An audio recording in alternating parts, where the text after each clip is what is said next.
Heyo, Chris, Liege Games. Let's do this, right? Monday morning, board game, hotness quarterback. What do you need to know about the last 2 weeks? What do you know what's trending on Board Game Geek? What else is going on around the interwebs in terms of the board game news? Let's do it all. Let's chat a little bit of everything. Steady stream of stuff coming out this week. If you missed the stuff from last week, including my all-in video and the dungeon crawl versus the narrative videos, they're out there, as well as two other small tidbit spoiler type videos about the same length. If you just want a little bit of an interesting topic, I'm going to throw it out there and see what you think. Those are coming out. Also, hope you liked yesterday's top 10. So just a little bit of everything under the sun. So let's get back to the board game news. News and notables. What did you do this weekend? Did you play anything cool? Did you play anything exciting? Had a game night with my wife over the weekend. One of the games I played, of the three we played, is rocketing up my list of things I really love. So they'll be coming out shortly, a review, or at least initial impressions, or at least something in that regard. Spoilers maybe at the end of the video if you're paying attention. But apart from that, let's just talk about the news. Let's get right into it, and let's do this. First up, Paleo. And why is Paleo at the top of the Board Game Geek hotness right now? Because it won a Spiel de Jahres. And spoilers, I'm talking about those this week. That's going to be one of the little short point videos on the what do you think? Why is it relevant or not relevant? Oops, too many spoilers. And so that is why it's on the hotness. A couple of months ago, I believe, Shut Up and Sit Down did a review of it as well. And that's when it sort of popped onto a lot of people, at least on this side of the pond, in terms of awareness. It is a 1 to 4 player co-op game set in the Stone Age with multiple modules you are trying to complete. And I've heard mixed things about it. I mean, people like it as a co-op, but I think the other thing I've heard people say is, especially when you get through the modules after you've done them, there is less replayability in terms of wanting to replay it. Not that you can't replay it. In terms of more of a puzzle-like nature. And so I'm not sure if that's true, if that's actually a thing or not, if it's more solvable in terms of the co-ops or not. I just don't have any interest in this theme. I haven't had any interest in the Stone Age theme since I started my little board game hobby. And it stays true. Like, maybe at some point, I'd be totally up for it if someone had a copy and they wanted to play it. But it's not one that I'm looking to actively search out at this point. And so it'll be interesting to see how this changes its popularity. I mean, obviously, like I said, it's getting a lot of clicks, and winning is something.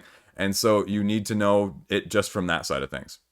Next up on the hotness, we have Chronicles of Drunagor, the Age of Darkness. And I mean, if you're not aware, the expansion, the Apocalypse expansion, is on GameFound right now, and right at or around $1 million at the time of this filming. So, I mean, that's why it's on the hotness. And it raised, I think, like less than half of that, or, around half of that on the first Kickstarter campaign. So this is a massive bump up. The reviews on it have been relativistically very positive in terms of people like this style of dungeon crawl with the 3D terrain and the D6 sort of different skill checks and rolling ability checks that you're doing in this game, and the evolving map as you're laying it out. And so it's no surprise that it is dwarfing what it raised the first time around on crowdfunding. Now, the question is, and this is sort of the big point that I've seen a lot of you raise in the comment section, is this all-in is just absolutely freaking massive. Absolutely massive. Something along the lines of like $350 plus for the significant amount of the content. So we'll just go over to the page. Well over what I was actually just projecting to you, 1 million. It's at 1.3 already. So the all-in, and you get the new content, it's just $95. If you're getting the reprint for just the previous one, it's $115. If you're getting the whole reprint, it's $339. So let's take a look at this for a second. So all of this stuff. And I mean, this is the big question with these, as I put out there last week in my little blurb video of all-ins. Do you need the all-ins? Do you need all of these adventure packs? Do you need all of these adventure packs? Do you need all of the expansions? Do you need whatever this is? Do you need this expansion? Do you need the build your own dungeon? Do you need an additional dice set? Like, how much of that do you actually need? And I mean, there's a ton of stretch goals that are going along with this. And the question just is, what do you need to get and what can you get? So this is just the new content right here alone. So it's a lot of money if you're going for this. And this is one of those where if you love it, I mean, you're going to get all of it, at least gameplay wise. I'd like to see maybe just a gameplay all in pledge. So maybe they're going to have one of those in their back pocket by the time this ends. but I'd like to see what that differs and how much that differs, especially if they say you're getting $185 savings with a 340. Well, how much am I going to get if the all-in game pledge for gameplay only is like, maybe 280 or something? I don't know. I'm just completely making that up, but it says you're saving $47 on separated pledge items. Well, I mean, if you get a few of these non-gameplay essentials or a few of these extra packs, I mean, this is $13 for just one, right? And then adventure pack here, standalone. This is an expansion of another 4 guys. A little adventure pack. So how many of those do you need? So if you can go with the FOMO of missing out on some of that smaller stuff, I mean, you could probably get this for half with like a couple of these big box expansions right here. And then getting the new stuff, then you may be looking at low mid 200s, 250, 280, as opposed to like 450. Now, obviously, that's not including you people over in Europe. I know you guys have been putting in the comment section. The VAT is just ridiculous, like another €100 on this one. So again, this is one of those where I don't think there's anything wrong with getting that much stuff. But what I think you're starting to see, and this is why it's the other main point on this, is you're going to have to start to be selective, because all of a sudden the 250 becomes 450. Well, then 2 games that were running around 200 to 300, I'm only going to get one of them if it's going to run me 450. So you're having to pick and choose. And as I mentioned in the other video with the dungeon crawlers, the plethora is out there. There's more coming between now and the end of the year. So is this one the right one for you? The other possibility is with a lot of these, you can pledge late-wise. So if you see something down the line, Sanko Kushinin, Harakiri, Iridia, even just anything else in the sun, can you just go in on this late once you see that the other ones are or aren't for you? So that's Chronicles of Drunagor. I mean, I'll mention it again. Dune Imperium is still on the hotness. It's still super high ranked. The expansion was announced 2 weeks ago, along with the Lost Ruins of Arnak expansion. And so both of those expansions are going to keep the 2 of them on the hotness list for the time being, as far as probably the end of the year throughout then. Especially when the actual expansion gets released. If it's getting released before the end of 2021, which I would imagine, especially if you're trying to time it for the holidays, I mean, that would be perfect timing from the hotness side of things in that sense. I've talked about this previously, Imperium Classics. It's still on the hotness. It's still all the rave. It's getting sold out across the interwebs. It's getting harder and harder to find a copy. I ordered myself a copy of the Legends last week from retail, which, again, if you've heard me spout this off in the past, I don't really order a lot from retail because it tends to burn me. But I did. I want to see what this is all about, especially playing a bunch of games with my wife now, 1 to 2 player. I really kind of want to see what this can do. So I want to see from a deck building standpoint, whether or not it's worth picking up both of them, if I'm okay with one of them, or if it's going to be one of those that's going to be every once in a while, or it's going to be a steady in the rotation. But that is why it's on the hotness from Osprey Games. Speaking at other games that won a Spiel award, MicroMacro did as well. And so that's why, again, it's on the hotness. It was bumped onto the hotness a little while ago and onto a lot of people's radars because of No Pun Included's review that they put out, emphasizing it. And it just, again, it is what it is. It's Where's Waldo for the tabletop board gaming scene, if you will, as I've heard it described. And I don't mean that in a negative way. I just mean that in a purely descriptive way. And again, it's one of those where I have no absolute interest in it whatsoever, but people who have played it like it. But there's supposed to be this deduction element to Where's Waldo, essentially, is what it is. And you're going through the picture trying to find and solve it in that sense. And I respect it for what it is, and I think it'd be a great family game, but I also have no interest in it whatsoever. But that is why it's on the hotness, and that's why it's worth a mention, because the question is, when something wins like this, what sort of trends and ramifications does it have down the line? Does it spawn sequels? Does it spawn iterations? Does it spawn imitators? Or not? And that's, I think, what we're going to see. And now it's also getting harder and harder to find on the interwebs anywhere. So that's the other big thing, is it's going to get a reprint, and it's going to stay on the hotness just from that side of things. Next up is Meadow from Asmodee and Blackfire Games. And why is this on the hotness? This is a retail game, actually, that is pre-ordering right now, I believe. So this is a 1 to 4 player game, I believe, where you are taking turns laying down as a set collection and trying to gather these cards up. But in order to actually play them after you gather them, you have to meet certain requirements. And the reason it's also getting the acclaim is because it's just one of those very beautiful looking games. As you can see, everyone is apparently just doing artistic pictures nowadays. And so all of these, I think it says on the Board Game Geek description, 200 individually watercolor painted pictures for art on the cards themselves. So again, from an aesthetically pleasing side of things, it is definitely there. Again, at the time of filming this, Tom Vassel's review just came out 2 days ago, so there's also that hype that's coming out now. You're starting to see early reviews of it. So it's just going to see whether or not the mainstream picks it up in terms of enjoyment. Is it going to be one of those where heavy pre-orders and then a bunch of people get it and sort of it goes down a little bit, or it stays up as well as it's been received so far? I have absolutely no idea. Again, this is one I haven't watched a whole lot of gameplay of. I didn't know about it in more than passing of the last week. So we'll kind of see what it entails when it just hits more people's hands and what people think of it. As with all widely panned, especially early hotness games, especially from the retail side of things, if you really want it, you'll probably be able to get a copy on the trade market, because inevitably people pre-order this by the gadzooks and then they don't know anything about it in the first place, and then it immediately ends up in their trade pile or their Board Game Geek auction page within a week or two of it being received. So that's Meadow, though. Check it out if you're interested for something that is clearly very good to look at. And we'll see gameplay wise. Next up is World of Warcraft. I covered this 2 weeks ago. Wrath of the Lich King, a pandemic system game. And so this is the pandemic game of the year. And I'll be honest with you, I am tempted again of things to pre-order, but it's like $50 or $60 to pre-order right now on any website.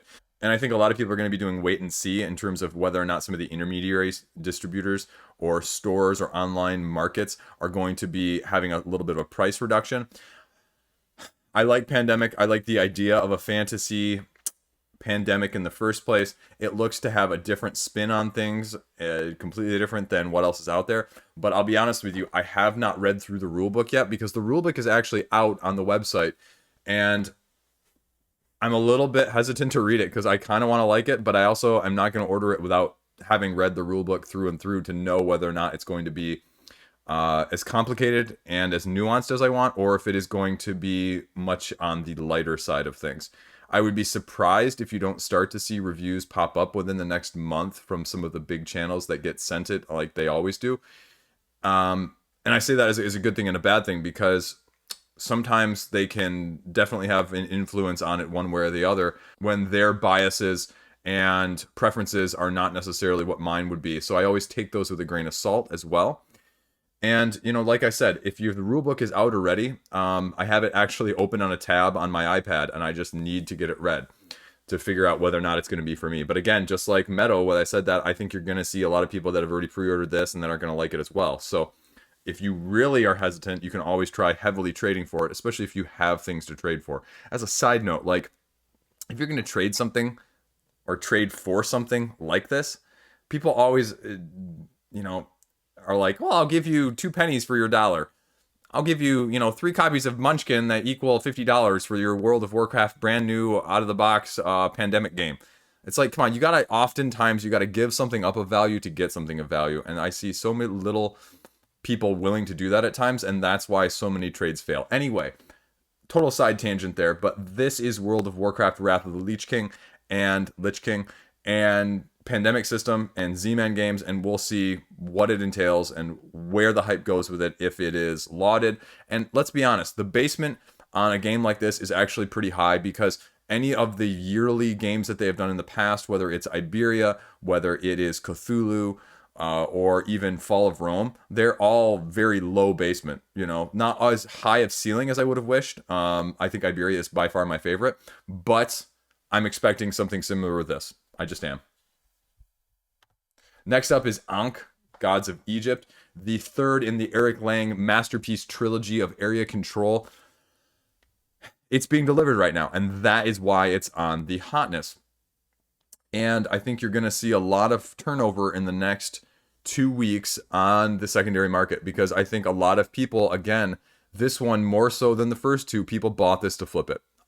I'll say that. People bought it to flip it, and I wouldn't be lying if I said I didn't think about doing the same, but I know that I have no interest in an area control game like this, especially as one as complicated as this one looked like. And I think the all-in was something like 300 plus, and so I wasn't willing to tie up $300 plus on a flip thing. That's a maybe. And now, granted, I think given the pedigree of the first two, Blood Rage and Rising Sun, I don't think there's a lot of risk with this one. Like, if you liked those games, if you liked their ilk, if you liked deeper, heavier control. I'm not going to say deep, like super deep. Don't get me wrong. And, you know, I am a little bit of a CMON fanboy, but at the same time, I try to be pretty objective about them too. The other two games are relatively very well thought of. Period. Whatever you want to say about CMON, whatever you want to say about the Kickstarter exclusive FOMO tactics, the slowly releasing, the fake stretch goals, the games are relatively very solid. Now, some of the expansions, some of the stretch stuff in the past has not been as balanced. So you can make that argument that I won't, you know, fault you at. But the core game with a little bit of the extras has been very, very solid and a very enjoyable experience. But I've also found, like I mentioned, that is not for me. It's just not. And so this one was actually a lot easier pass than I thought it was going to be, despite watching all the stretch goals go by and despite having a little bit of the FOMO tingling, numbness and tingling going on in my body, itching to go after it. I just couldn't. But like I said, people are receiving it right now.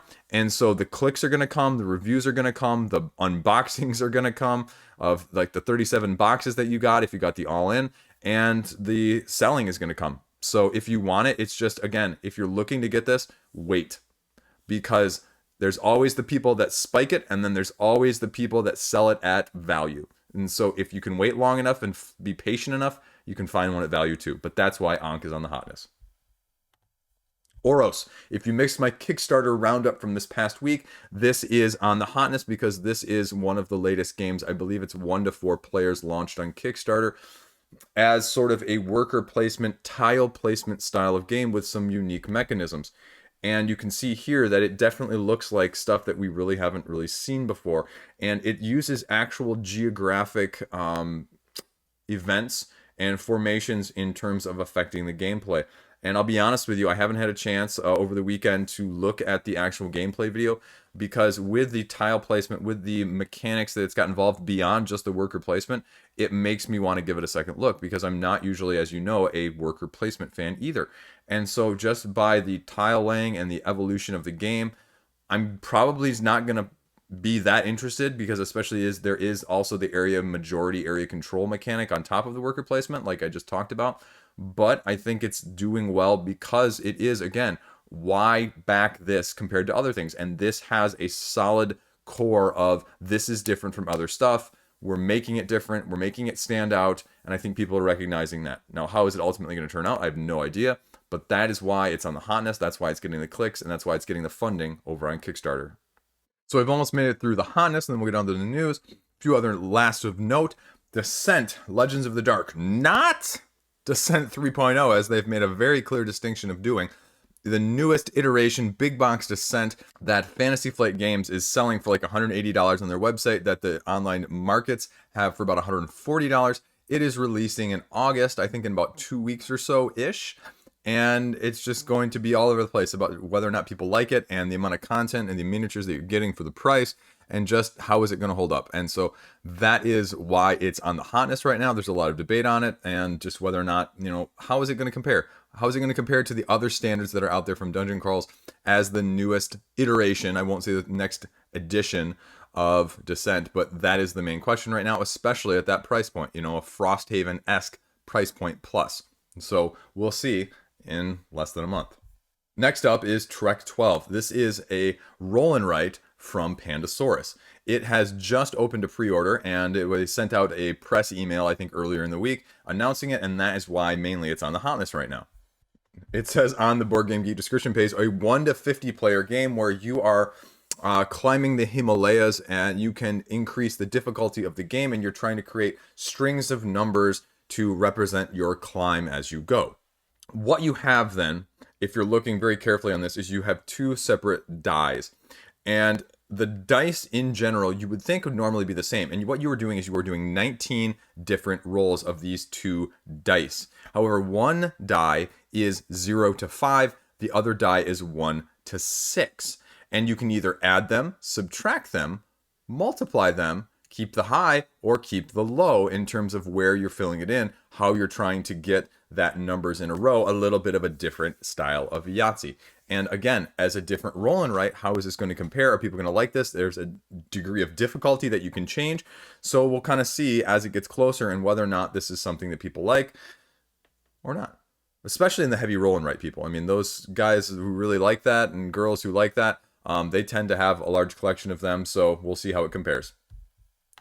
Voidfall is next up, and this is the latest from Mindclash Games, which has been sort of held under wraps. I think they were either shooting, I can't remember without looking at my notes, either the end of 2021 or even I think it was maybe even the beginning of 2022, but I feel like the end of 2021 is right. So we'll go with that. And they've been holding this very close to the vest in terms of what this is actually going to entail as more of a 4X in space style game. They're comparing it to the 4X version of an economic Euro tight style gameplay. And so that, as a 4X fan or a 4X looking to get into that genre, should either excite you or terrify you from that aspect, given how heavy Mindclash Games' previous iterations of games that they've put out tend to be. Now, why is it on the hotness? That's because they just released this design spotlight over on the 21st, as you can see, earlier in the week. And so that's why it's getting all the clicks, because like I said, they're holding the cards very close to their vest, and they're talking a little bit about the actual introduction to the gameplay, a little bit about the universe itself, the different sectors, and how you're just going to be doing the resources. You can already see it's already got 84 responses on the post, 4 pages long, in terms of what people are asking and talking about. And I'm not going to break this down, but you can, and you can go over there. And that's why it's on the hotness, and that's why it's going to stay on the hotness anytime, because people really like this heavy style of game. People really like Mindclash games, and we'll just kind of see where it ends up and what it looks like when it gets closer to campaign time. Last up is Marvel Champions. And Marvel Champions just announced a very interesting addition to the core of what Marvel Champions is. And this is, if you're not familiar with the Marvel character, the Hood, as the supervillain who gets this demonic cape, which gives him superpowers. They're releasing the Hood as the villain, but it is a villain expansion with modules that are going to be adaptable to any other previous scenario, essentially, in order to give them variability, as well as to give them more range in difficulty as well. And that is to go along with several of the more recent expansion releases that they announced in addition to that. As you can see here, the ones we're still sort of waiting for, Nebula, Gamora, and Drax have all been announced, and I think they've got a couple more up their sleeve as well. Venom was just released earlier as well, and that one's out there, and you can see already the Hood scenario pack is right there.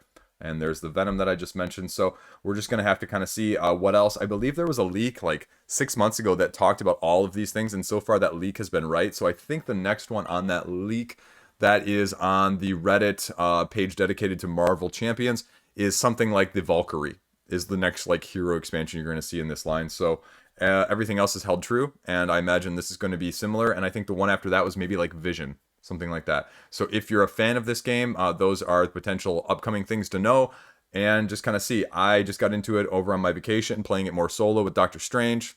Doctor Strange is awesome. And I'm going to be probably not getting a ton more of it. I need to play through what I have, but hopefully getting into a little bit more between that and Arkham. So we'll kind of see where that goes, but that's why it's on the hotness this week. So next up is, since we're off the hotness here, this is Batman Escape from Arkham Asylum. And this is very intriguing, but it's also going to be very interesting because it's actually coming to Kickstarter, it looks like. And the reason I'm saying it's very interesting is because it's from Night Games. And if you know anything about the recent past, Night Games was also the one responsible for the Harry Potter miniature game that they did basically a huge FOMO on through a retail standpoint. And the models I heard were very brittle. They were not well designed necessarily in terms of being able to hold up, especially in transport. And the gameplay was, to say the least, relatively lacking in terms of the people that went in on it. But a lot of it was like you get exclusives, like there was an exclusive Voldemort that you just couldn't get at retail if you didn't order like the big package to begin with. And so the question is going to be, are they going to take that same philosophy on this? Because this is, you know, especially in the tabletop scene, more well known than Harry Potter, and more utilized and more attractive. But if they have the same model before and they don't actually have more gameplay depth and, you know, crunch to show, it's going to be very interesting to see how it funds. There's not a Kickstarter date at this point. Also, contrary to a lot of the other Batman games out there, this is what they're titling as semi-co-op, which again is another little warning flag for, is it actually going to be good? because semi co-ops are hard to do, period. I don't mean that as a slight against Knight models. There are very few good semi co-op games that people are happy with where either one side or the other is not overly, weighted one way. And the other interesting thing on this is, and the reason you're seeing the villains highlighted is because you are playing as one of the villains, which is the other big departure from a lot of the other Batman games, and you are trying to escape from Arkham Asylum. And so you're going to have tools, you're going to have abilities, and I'm guessing you're going to be going up in some way or shape or form against heroes that are going to be trying to stop you from escaping. So there's otherwise not very much information. It was just announced in the last week, and so we'll just kind of have to wait and see what else trickles out and when the campaign date is actually going to launch from Knight. So there you go.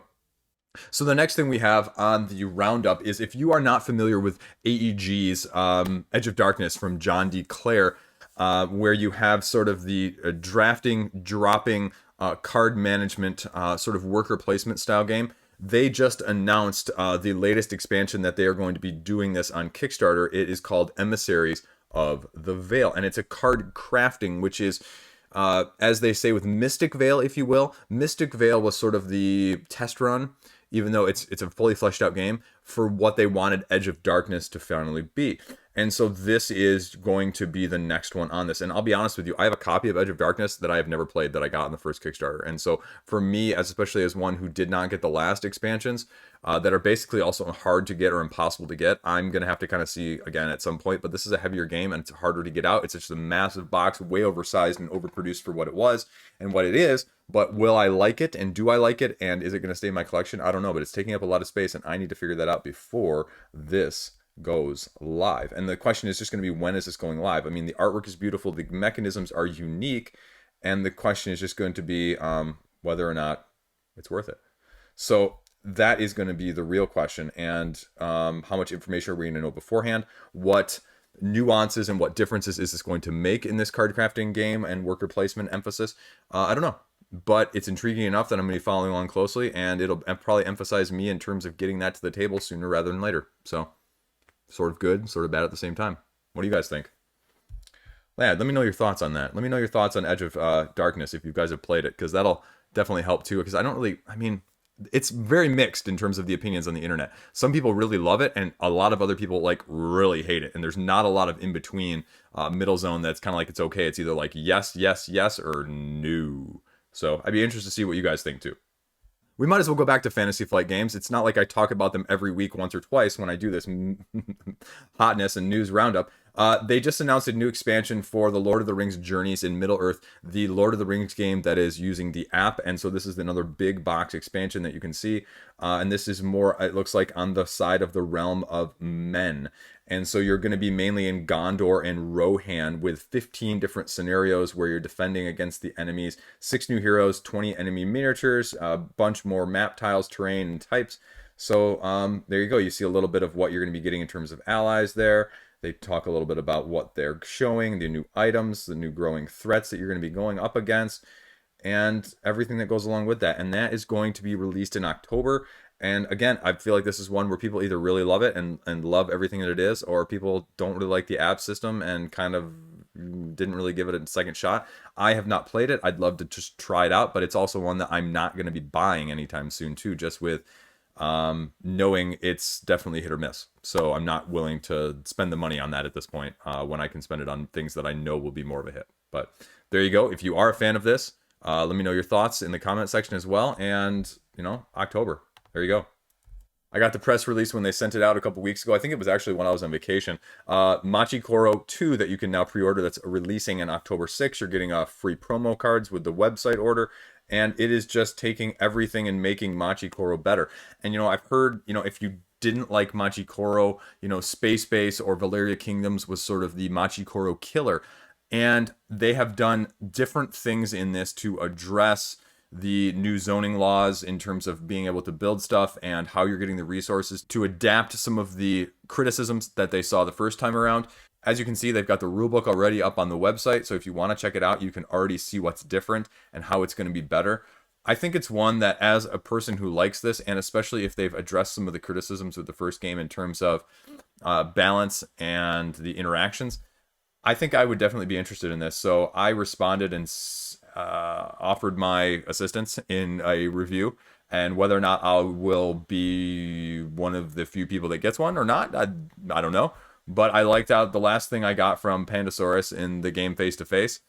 And this is right up my alley in terms of the lighter side of things with dice and a little bit of pressure luck and a little bit of resource, because one of my favorite games that my wife and I play, one of her favorite games especially, is space-based. So this is right up that alley. And so if this is something in a different iteration, I'd be interested to see how it compares and just, what our preferences are.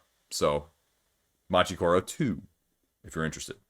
If you're a fan of Colt Express in the first place, or you were looking to scratch that itch because you don't have it, but you were super interested, they announced a Colt Express Big Box, which is the base game, the 2 big box expansions, as well as a new Bandit, all in one, and sometimes released in 2021. There is no date, there is no other information, but discerning eyes found it on Board Game Geek, and so we'll kind of wait to see what else comes of it, and whether or not it's priced like something like Hansa Teutonica Big Box, or something along those lines, or if it's going to be more like Concordia, that Venus, where, you're really talking, it's not savings-wise money that much, as opposed to Hansa. So it'd be interesting to see how it's marketed, how it's bundled, what the price is, and, if people are going to pick this up over the other stuff, because a game with like this, I don't really know if the expansions are considered essential, if it's more like, Lords of Waterdeep or Champions of Midgard, where if you're picking it up, the recommendation really is just to have the expansion right away, like Space Base, like I just mentioned and talked about,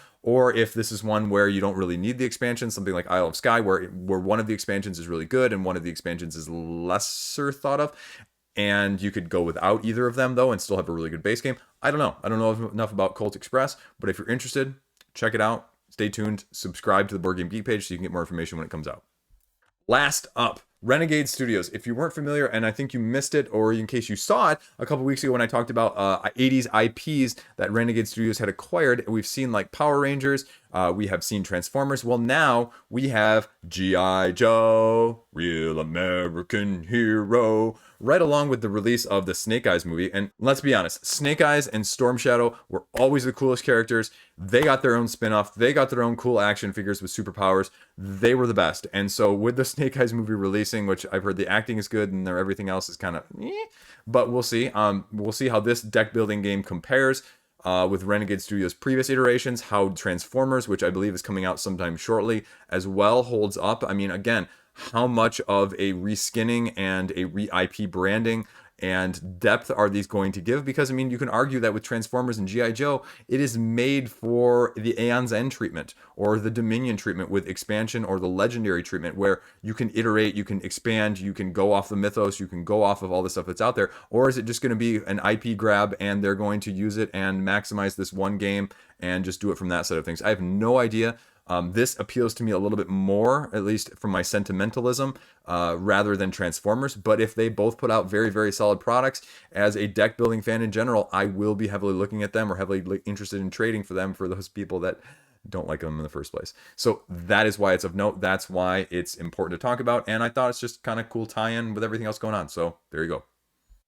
Okay, that's it. That is the hotness this week. That is the roundup. That is the news. That is the notables.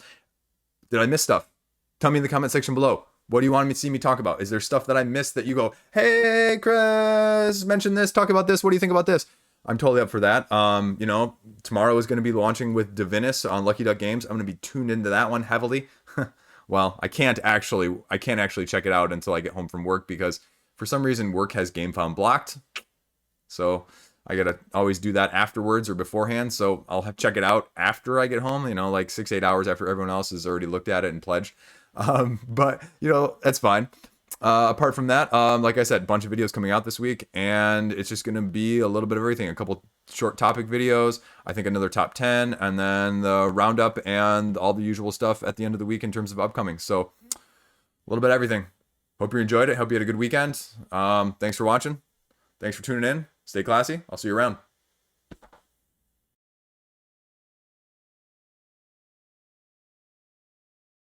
Post-credit scene. I told you I'd start doing these a little bit if you were paying attention. So, I played Exceed over the weekend, right? And you just saw my video from the top 10 of the top games I played in 2021. Exceed. Disclaimer. Only a couple games in. And again, full disclaimer, like Level 99 sent me the stuff, but it's a whole nother side note. I really like Exceed. I think it's really, really, really cool. And my wife played it with me. And as much as she complained the whole time, she beat me. It's a win-win so far. Okay. See you around.